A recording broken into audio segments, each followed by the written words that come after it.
Channel के like कीजिए, subscribe कीजिए, शेयर कीजिए। महादेव अपनी माता पिता के चरण में प्रणाम करती हूँ, गरीब मैया भवानी के चरण में प्रणाम करती हूँ, भोलेनाथ के चरण में प्रणाम करती हूँ।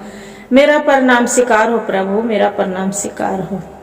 एगो गोविंद नाम के मछुआरा रहा करता था। उसका गोविंद के छोटे ही गो था तो माता पिता दुनिया से चल बसा था। जो चल बसा था गुरु बहन, तो उसका छोटा था तो वैसे ही उसका माता पिता जो पूजा करके आते थे दोनों पति पत्नी, तब नदी नाला पर मछली फंसाने जाल लेके जाता था। तो वैसे ही गोविंद देखता था कि मेरी माँ पूजा करती थी, अब पिता भी जाते थे पूजा करने, मंदिर जाते थे, भजन करते थे, सबको साथ कीर्तन गाते थे। अब मम्मी भी शिव चर्चा में जाया करती थी। वो बेचारा जो देखने लगा ना, तो उसका एक दिन के बाद हुआ कि जा रहा था कन्हू दूसरे जगह, दोनों पति पत्नी एक्सीडेंट में खत्म हो गया।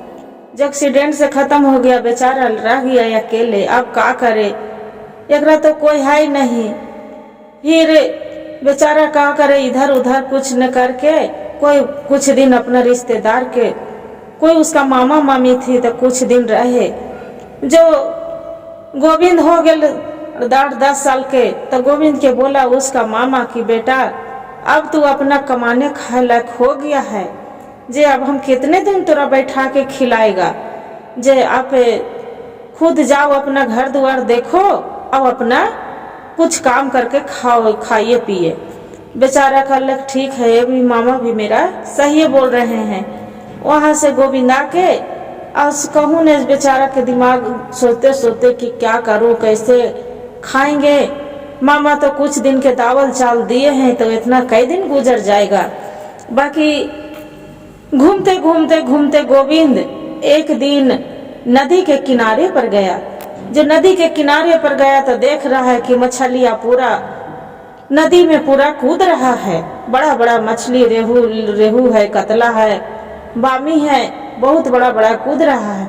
जब कूद रहा है तब गोविंद सोचता है कि अरे ये तो मछली कितना बड़ा है, से काहे न हम जाल लाके और फंसा के हम मछली रोज बेचेंगे। क्या करता है गुरु बहन कि वो गोविंद ले जाता है जाल और मछली फंसाना स्टार्ट कर देता है। कूद 2 दिन 4 दिन 5 दिन ऐसी बेचे करे, जाके पैसा कौड़ी कुछ होवे लगल। तब फिर एक दिन के नया जाल ले ला के फिर जाके मछली नदी में डाले, तो देख रहे कि ओने से इच्छाधारी नाग आ रहा है। वैसी जैसी डाल रही थी कहलक ओने से ऐसे पानी में गुरु बहन जो नागिन रहते हैं, चाहे गोमन साफ रहते हैं, तो पानी में पूरा अंदर अंदर पैरते हैं, नहीं पानी में डुबकी नहीं लगाते हैं, ऊपर ही चलते हैं। वैसे ही जाल में लपटा गया। जो जाल में लपटा गया उसकी लड़की थी, तो देख रहे थे घूमने के लिए निकली थी। यहाँ फूल बगीचा था, पास में एक माली के, वही माली के बगीचे में घूम रही थी उसका लड़की। जो घूम रहे थे तो देख रहे कि अरे मेरे पापा तो एक मछुआरा है, उसी को जाल में तो फंस गया। ऐसा नहीं कि मेरे पापा को मछुआरा मार देगा। गोविंद जे मेरे पापा के बचाना है। उसका लड़की थी, दौड़े अपना पिता के पास आए। गोविंद के बोल रहा है कि भैया आप मेरे भाई हैं कि कौन है ये हम नहीं जानते हैं, बाकी मेरे छोड़ दीजिए, मेरा पापा के छोड़ दीजिए। तब वो बोल रहा है गोविंद के तो बताओ हम छोड़ तो देंगे, बाकी छोड़ने के बचा तू क्या देगा बताओ। कहे भैया मेरे पास में तो कुछ नहीं है, क्या देंगे। तब गोविंद बोलता है कि एक काम करोगे, आप तो देखने में बहुत सुंदर है, खूबसूरत है, मेरे साथ शादी करोगे। बोलते हैं भैया आप जो कहेंगे जो हम करने के लिए तैयार है, बाकी मेरे पिताजी के छोड़ दीजिए, मत मारिए। वो क्या करता है, गोविंद छोड़ देता है। जो छोड़ देता है शादी विवाह दोनों कर लेता है। और गुरुवान जो घर में करके ले आता है तो देख रहा है बेचारा के तो घर में कोई काम करने वाला है नहीं, जो घर संभालने वाला नहीं है, तो एक फूटे टूटा सा मड़ाई झोपड़ी है। नागिन बोलती है कि स्वामी आपका ऐसे ही घर द्वार है, जे एक तो टूटा है, तो बोलते हैं कि क्या करूं, मेरा तो बचपन में भाग्य किस्मत खराब थे कि मेरे माता पिता दुनिया से चल बसे थे। मेरा मामा मामी रखी थी, पालन पोषण करी थी, इसलिए जे मामी के पापा मम्मी के हम अपना पहले बचपन में देखती थी कि दोनों जाके पूजा करते थे, भगवान के मंदिर जाते थे। और जो अपना मामा घर रहती थी तो वो भी हम देख रहे थे कि मामी मेरा जाते थे मंदिर और वो भगवान के पूजा करते थे। तो वैसी जैसे जैसे पूजा करते थे वैसी सी गई हूँ। अब हम भी भगवान के कीर्तन भजन में जाती हूँ और पूजा हम करती हूँ। तो वो बोले कि ऐसा बात था कि हाँ। तो नागिन के कृपा अपना पिता के जाके बोलते हैं।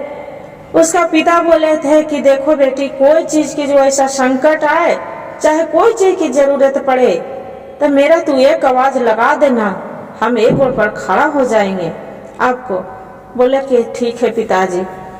बोले पिताजी के जाके बोल रहे हैं नागिन कि पिताजी मेरा तो एक टूटा सा झोपड़ी है, मड़ाई है, उसमें हम कैसे रहेंगे? जे चौपटी से पानी आएगा, कोई चूहा बिल्ली घुस जाएगा, मेरे तो मार देगा, कथी कर देगा, हम क्या करेंगे, कहाँ रहेंगे? बोले कि देखो बेटी, आप पहले तो मनुष्य तन में उसका कर दिए, मनुष्य तन में करके और बाद में बोले कि बेटी आप चिंता मत करो, अब जो चाहेगा जो हम देंगे। बोले कि पिताजी तब हम कुछ नहीं चाहते हूँ, मेरा घर द्वार बढ़िया से बन जाए। बोले ठीक है। भगवान के भोलेनाथ तर जाके प्रार्थना की और उसका पिता के कृपा तो उसका नागमणि के दाती से उनका घर द्वार बना दिए। गुरु बहन जब घर द्वार बन गया तो वहाँ पर ही देखते हैं कि पड़ोसन लोग रहते हैं गुरु बहन भैया, तो देखते हैं कि जलनखोर बहुत ज्यादा होते हैं, कहूँ के भी है, चाहे गांव हो, चाहे दूसरे गांव हो, चाहे किसी देश हो, प्रदेश हो, विदेश हो, कहूँ भी वैसे ही रहते हैं, सब यही की जैसा रहता है। गुरु बहन छत दो है भले, बाकी आदमी सब एक ही है, कोई किसी को खपड़ा के है, किसी को छत के है, किसी को मट्टी के है, किसी को पका के है, बाकी आदमी ही सब एक ही है। जलन होने वाला बहुत ज्यादा ही है। तब जो घर बन गया तो सब गुरु बहन देख के चकित कर रहा है उसका कि अरे इसका खाने के ठिकाना नहीं, बचपन में माँ बाप के छोड़ के चल गया तो एक मामा मामी पालन पोषण किए है और इतना बड़ा राजा कहाँ से बन गया। एक नागिन से ब्याह करिए, साफ ऐसा न कि केकरो हर कोने कोने में नागिन जो अथी हो जाएगा तो डांस लेगी, कोई उसका छुएगा तो डांस लेगे। बाकी वो बेचारी भगवान के उसका आशीर्वाद दिल था भोलेनाथ के जोड़ी लगावल था कि देखो किसी को इतना भी कुछ कोई करे, बाकी आप किसी को उसका नजर उठा कर नहीं ताकोगे कि किसी को आप डांस लो कि उसका प्राण निकल जाए। ओ भगवान के आशीर्वाद लेके नागिन बोली थी कि नहीं प्रभु, भले हम नागिन के रूप में जन्म ली है, बाकी किसी को हम कुछ नहीं करेंगे। जे हम उठ सूद के भगवान के पहले सूर्य भगवान के हम मनाएंगे कि किसी को हम ना कुछ हो करे। बोले कि ऐसा बात ठीक है। तो बोले में जाके वहां पर ही एक सौकार रहे, पूरा सेठ रहे, इतना सेठ रहे कि राजा महाराजा रहे वो। तो वहां के पड़ोस वाला जाके बोलते हैं कि भाई ये सौकार साहू जी से देखिए ना, वो राजा साहब वो तो एक गोविंद शादी करके लाया है, जे बहुत सुंदर उसका पत्नी है, इतना सुंदर पत्नी है कि खूबसूरत है कि लग रहा है कि नागिन हो डांस लगी जिसी को तो उसका उठ के पानी नहीं पिएगा, इसे यहाँ से भगावा जाए, और न तो बोलिए कि उसका पत्नी से हम शादी कर लेंगे। जे तो कहीं ऐसा बात है, जे पहले तो बुला के लाओ उसका। तो क्या करते हैं, वो जो सौकार रहता है अपना मंत्री के ऑर्डर दे देते हैं गुरु बहन कि जाइए उसका गोविंद के बुला के लाओ।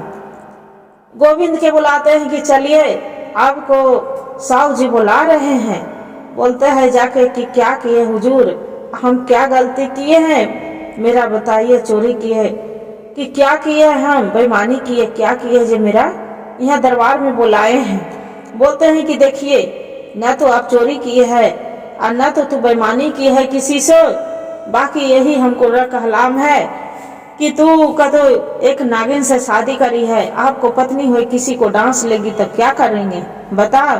जे यहाँ घर छोड़ के तो जाना पड़ेगा, और न तो अपना नागिन के दे दो, अपना पत्नी के दे दो मेरा, हम उसका रखेंगे, महल में रहेगी तो कन्हू इधर उधर नहीं जाएगी और ना तो किसी को डांसेगी नहीं तो कुछ करेगी। वो बोलता है गोविंद की देखो अथी राजा साहेब, भले तो आप साहूकार हैं, राजा साहेब हैं, बाकी मेरे लिए जैसे हम एक गरीब इंसान है, आप भी मेरे लिए गरीबे इंसान हैं। बोले कि ऐसा कैसे हो गया, ऐसे तू काहे वचन बोल दिया कि हम गरीब हैं? बोला है कि नहीं, हम जो गरीब हैं, हम एक शादी करके लाए हैं, तो मेरी पत्नी के आप देख के मन के आपको लालच लग गया कि आपको पत्नी से हम शादी कर लेंगे, जो ऐसा नहीं होना चाहिए। तब बोलता है साहूकार की देखो, जो यहाँ घर छोड़ के नहीं ठीक है, अपना पत्नी के नहीं दोगे तो यहाँ से जो घर छोड़ के नहीं जाएगा तो आपको हम फांसी दे देंगे। बोले कि सरकार तो एकरा बदले ले कुछ आओ उपाय होगा ना, कुछ आओ बोलिए। बोले कि हाँ एक ही बात है, जाओ अपना जो उसका कल आके और एक इस समुद्र में के अथी है मछलियां है, वहां पर इसका मछली मर जाना चाहिए, एक मछली इधर उधर नहीं होना चाहिए, गंगा जी में छटकना चाहिए, ये रात भर में कहानी होना चाहिए। और जहाँ एक मछली जो दिखा गया तब अब किसी को आपको दोनों के बचने नहीं देंगे। अब बेचारी आके बेचारा घर में आके अमूर्छित होके बैठ गया। जो मूर्छित होके बैठ गया गुरु बहन, उसका पत्नी आए, बोलते हैं कि काहे आज स्वामी क्या बात है, आज बहुत मूर्छित हो गए, क्या बोले बताइए। साहूकार क्या बोले? बोलते हैं कि क्या कहें, मेरा तो मुश्किल लग रहा है कि जो काम सौंपा है वो मेरा बहुत कठिन है। तो क्या कठिन है? तो वो बोलता है कि जितना समुद्र में नदी में मछली है, जी एक मछली दिखना नहीं चाहिए। अब ये तो बताओ, उतना भारी नदी है, वो में नदी में कैसे नहीं एक मछली रहेगा, कैसे मर जाएगा रात भर में? तो बोलते हैं कि कोई बात नहीं, उसका चिंता आप मत करिए।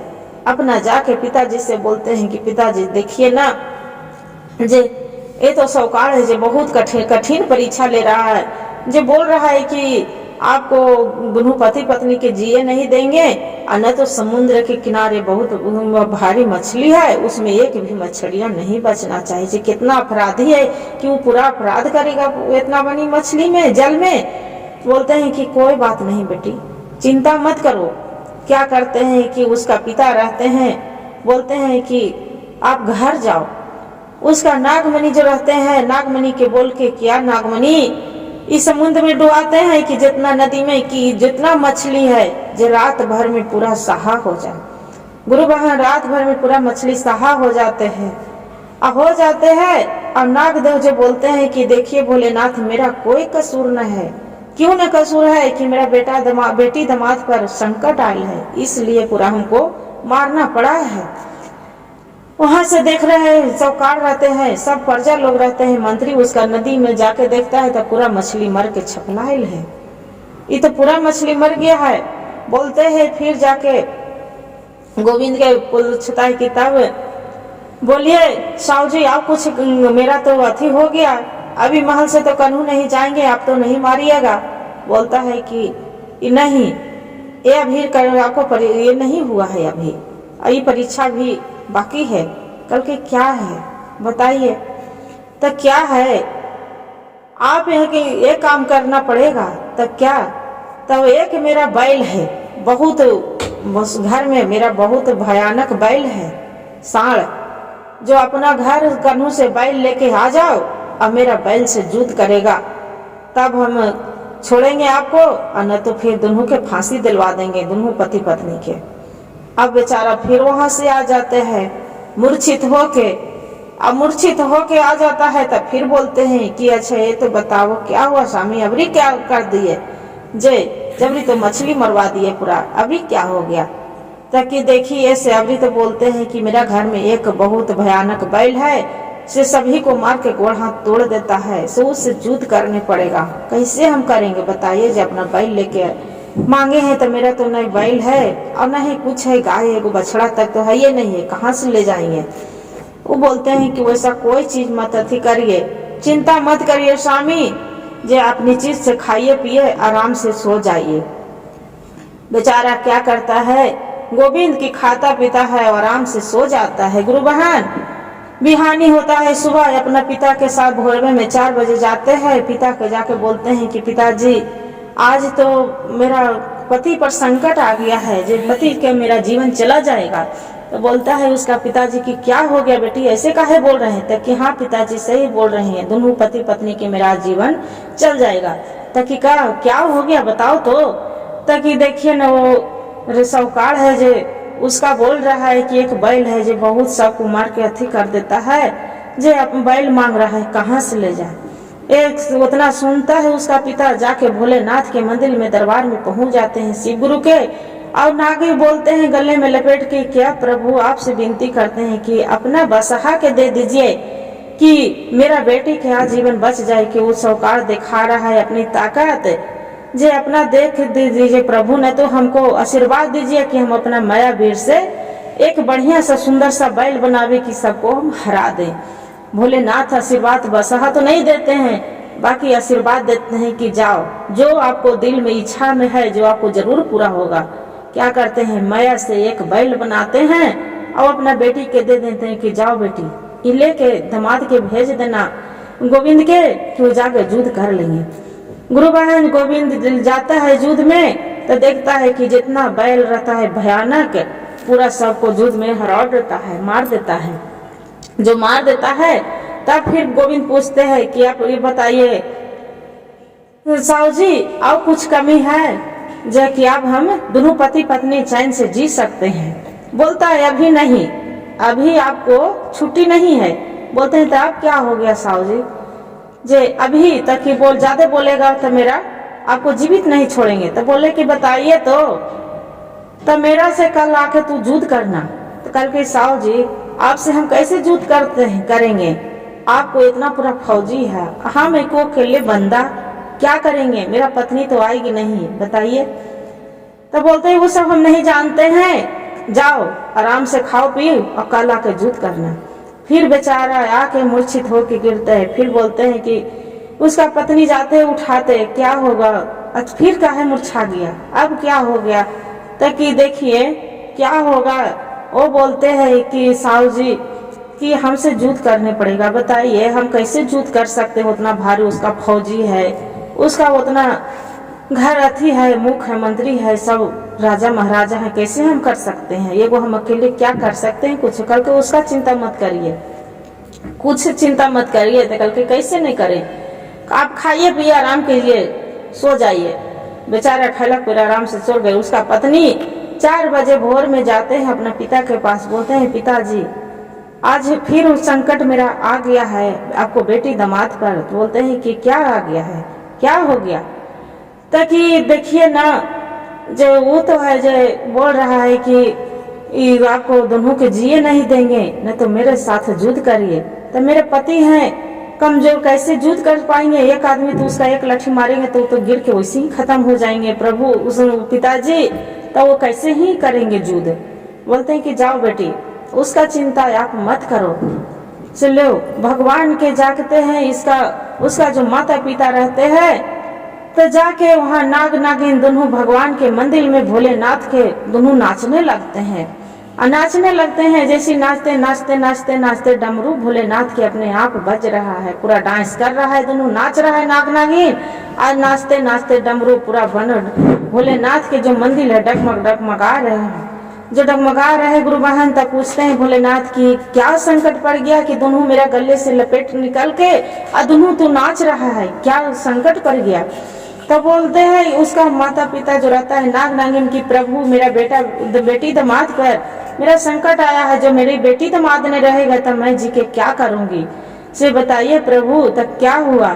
तो एक उसका बगल गिर है साहूकार है, वो तो बोल रहा है कि जो हमारे साथ युद्ध नहीं करेगा तो फिर हमको बेटी दामाद के जीवन चल जाएगा, मेरा बेटी दामाद नहीं रहेगा प्रभु, तो हम क्या कर सकते हैं, जी के आपको गले के हार सो नहीं देगा प्रभु।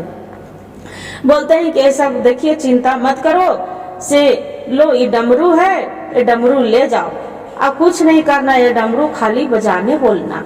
बोलने हैं कि ये डमरू मोहित हो जाएगा, सब अपने सब मूर्छित होके गिर जाएगा। बोलते हैं कि ठीक है। भोलेनाथ अपना डमरू दे देते हैं और उसका बेटी के अपना जाके नाग दे देता है डमरू कि लो बेटी ए तू ना डमरू बजा दे देना दामाद बाबू के कि डमरू बजाएंगे बीच सभा में और ओकर बाद में सब मोहित होके गिर जाएगा। तो बोलते हैं उसका बेटे कि पिताजी एक डमरू से क्या होगा? अरे तू जाओ तो कैसे नहीं होगा जे, ले जाओ तो पहले ले जाके अपना पति के देखता है कि अजी खाइए पिए, लीजिए एक डमरू, इसी से आप तू युद्ध जीत के आएंगे। बोलते हैं कि डमरू से क्या होगा? अरे भगवान पर विश्वास करो, भोलेनाथ पर, जी डमरू से नहीं कुछ कैसे होगा, लीजिए। क्या करते हैं कि गुरु बहन गोविंद एक डमरू लेके निकल जाता है। जो डमरू लेके निकल जाता है बजाते डम डम डम डम बजाते जा रहा है, सब ओझे पड़ी रहते हैं, रास्ते में सब मोहित हो जाते हैं। राजा साहब के बोलते हैं कि राजा साहब हम आ गए युद्ध करने के लिए, आप बोल रहे थे कि हम युद्ध करेंगे, लीजिए हम एक आके यहाँ खिल्ला आदमी, आप जितना बुलाना है जो सबको बुलाइए। क्या करते हैं कि तो ये डमरू से तू युद्ध करेगा? तो मेरे साथ है, वो बोल रहा है सौकार कि मेरे साथ तू युद्ध करेगा? ताकि हाँ हम अकेले हैं ये हैं तो क्या करेंगे, हम एक डमरू लेके आए हैं, यही से हम युद्ध करेंगे। क्या करता है कि बेचारा अपना डमरू डम डम डम डम हाथ में लेता है और बजाना स्टार्ट कर देता है। गुरु बहन जैसे डमरू बजा रहा है, जैसे देख रहा है कि पूरा एकदम सो मूर्छित होके पूरा सब गिर रहा है, मूर्छित होके गिर रहा है, और जितने डमरू बच रहा है उतने सब नाच कर रहा है, डांस कर रहा है, पूरा अति हो रहा है। ये सौकार है वो भी मोहित होके पूरा नाचने लगता है। न सौकार के पत्नी रहते वो भी आवाज सुनते हैं, पूरा वो भी नाचने लगते हैं। आके बोलते हैं कि बाहर क्या डमरू है, कि डमरू की आवाज सुन के सब मोहित हो गया है, पूरा सब डांस नाच कर रहा है, कहाँ लड़ाई झगड़ा कुछ नहीं। अब मूर्छित होके बोलते हैं उसका गोविंद के कि बोलो बेटा ये तो बहुत कमाल के है कि न तू लड़ाई किया, न तू झगड़ा किया, न कुछ किया, एक डमरू में आपको सबको मोहित हो गया। बोलते हैं कि साहु जी अच्छा अब कुछ बाकी है? कल के नहीं बेटा कुछ नहीं बाकी है, जय एक काम करो जाओ अब दोनों पति पत्नी बिंदास से रहो, बिंदास से जियो।